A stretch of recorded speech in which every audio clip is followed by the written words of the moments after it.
നെയ്യാറ്റിൻകരയിൽ ദമ്പതികൾ ആത്മാഹുതി ചെയ്ത സംഭവത്തിലെ തർക്കഭൂമിയും വീടും മരിച്ച ദമ്പതികളുടെ മക്കൾക്കു വേണ്ടി ബോബി ചെമ്മണ്ണൂർ വിലയ്ക്ക് വാങ്ങി. ഇന്ന് വൈകുന്നേരം 5:30 മരിച്ച രാജന്റെ വീട്ടിൽ വെച്ച് ബോബി ചെമ്മണ്ണൂർ എഗ്രിമെന്റ് മക്കൾക്ക് കൈമാറും. വീട് ഉടൻ പുതുക്കി പണിയും വരെ കുട്ടികളുടെ പൂർണ്ണ സംരക്ഷണവും ബോബി ഏറ്റെടുക്കും. വിവരങ്ങളുമായി RB സനൂപ് തിരുവനന്തപുരത്ത് നിന്ന്. സനൂപ്, എന്താണ് ഇതിന്റെ വിശദാംശം?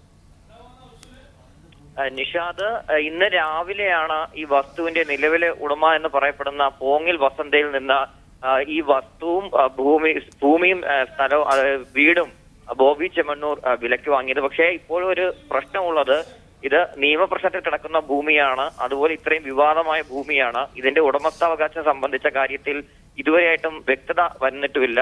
ആ സാഹചര്യത്തിൽ ഇത് എങ്ങനെ ഇവരെ കയ്യിൽ നിന്ന് വിലയ്ക്ക് വാങ്ങിച്ചു എന്നുള്ള കാര്യം കിടപ്പുണ്ട്. എന്തായാലും ഇന്ന് 5:30 കൂടി ബോബി ചെമ്മണ്ണൂർ ഈ കുട്ടികളെ കണ്ട് ഈ വീടും സ്ഥലവും അതിന്റെ എഗ്രിമെന്റ് അവർക്ക് കൈമാറുമെന്നാണ് അറിയിച്ചിട്ടുള്ളത്. അതിനോടൊപ്പം തന്നെ ഈ വീട് പുതുക്കി പണിയുമെന്നും അറിയിച്ചിട്ടുണ്ട്. ഇത് പൂർത്തിയാവുന്നതുവരെ കുട്ടികളുടെ പൂർണ്ണമായിട്ടുള്ള സംരക്ഷണം താൻ ഏറ്റെടുക്കുമെന്നും ബോബി ചെമ്മണ്ണൂർ ഇപ്പോൾ അറിയിച്ചിട്ടുണ്ട്. നിഷാദ്, ഓക്കെ, ബോബി എന്താണ് അക്കാര്യത്തിൽ ഔദ്യോഗികമായി പറയുന്നത്? അങ്ങനെ ഒരു പ്രതികരണം ഉണ്ടോ RB സനൂപ്? കാരണം ഈ നേരത്തെ പറഞ്ഞതുപോലെയുള്ള ഒരു ആശയക്കുഴപ്പമുള്ള ഭൂമിയാണ്. അവിടെ പോയി അവരെ കണ്ടു, അവർ ചോദിച്ച പൈസ കൊടുത്തു, വാങ്ങിച്ചു എന്നൊക്കെയാണ് പ്രാഥമികമായി മനസ്സിലാക്കാൻ കഴിയുന്നത്. സർക്കാർ അന്വേഷണം നടത്തുന്ന റവന്യൂ വകുപ്പ് അടക്കം അന്വേഷണം നടത്തിക്കൊണ്ടിരിക്കുന്ന വ്യക്തതയില്ലാത്ത ഒരു ഉടമസ്ഥതയാണ് ഇപ്പോൾ അതിൻ്റേത്. അപ്പോൾ അത് ഈസി ആയിരുന്നു? അത് അത്ര ഈസി ആയിരിക്കുമോ? അതോ ഇനി തുടർന്നും പ്രശ്നങ്ങൾ ഉണ്ടാവാൻ സാധ്യതയുള്ള ഒന്നാണോ അത്? തീർച്ചയായിട്ടും ഒരു നിയമപ്രശ്നം കിടപ്പുണ്ട് നിഷാദിന്റെ മുമ്പിൽ. എന്തായാലും അതിന്റെ ഒരു വിശദീകരണം കൂടി തേടുന്നതിന് വേണ്ടിയാണ് നമ്മൾ ഇപ്പോൾ അങ്ങോട്ട് പോകുന്നുണ്ട്. കാരണം ഈ വസ്തു എന്തിന്റെ അടിസ്ഥാനത്തിൽ വാങ്ങിച്ചു, എത്ര രൂപ കൊടുത്തു, ഇതിൽ എങ്ങനെ എന്തെങ്കിലും നിയമപ്രശ്നം മുമ്പിലുണ്ടോ തുടങ്ങിയ കാര്യങ്ങൾ ബോബി ചെമ്മണ്ണൂരിൽ നിന്ന് തന്നെ മനസ്സിലാക്കേണ്ടതുണ്ട്.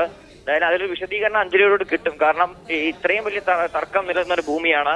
നെയ്യാറ്റിൻകര തഹസിൽദാർ ഈ ഭൂമി ആരുടെ പേരിലാണെന്നും ഇതിന്റെ സർവേ നമ്പർ അടക്കം പരിശോധിച്ച് വരുന്നേ ഉള്ളൂ. അതിന്റെ റിപ്പോർട്ട് ഇതുവരെയായിട്ടും ജില്ലാ കളക്ടറിന് നൽകിയിട്ടില്ല. അപ്പൊ അത്തരം കുറെ പ്രശ്നങ്ങൾ, കുറെ നിയമക്കുരുക്കുകൾ മുന്നിൽ കിടക്കുന്നുണ്ട്. അതുപോലെ കോടതിയിൽ കിടക്കുന്ന കേസ് കൂടിയാണ്. അപ്പൊ അതുകൊണ്ട് തന്നെ ഇത് എന്തിന്റെ അടിസ്ഥാനത്തിലാണ് ഈ ഭൂമി വാങ്ങിച്ചു എന്ന് പറയപ്പെടുന്നതിന്റെ ഒരു വിശദീകരണം ബോബി ചെമ്മണ്ണൂരിൽ നിന്ന് നമുക്ക് തേടേണ്ടതുണ്ട്. നിഷാദ്, ശരി.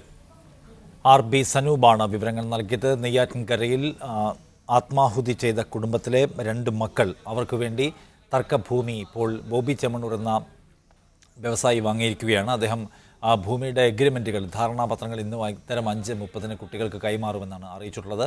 അവിടെ ഒരു പുതിയ വീട് വയ്ക്കുമെന്നും അദ്ദേഹം ഉറപ്പ് കൊടുത്തിട്ടുണ്ട്. ആ വീടിൻ്റെ പണി പൂർത്തിയാവുന്നതുവരെ കുട്ടികളെ അദ്ദേഹത്തിൻ്റെ തൃശ്ശൂരിലേക്ക് കൊണ്ടുവരും, അവിടെ സംരക്ഷിക്കുമെന്നൊക്കെയാണ് അദ്ദേഹം നൽകിയിരിക്കുന്ന വാഗ്ദാനം.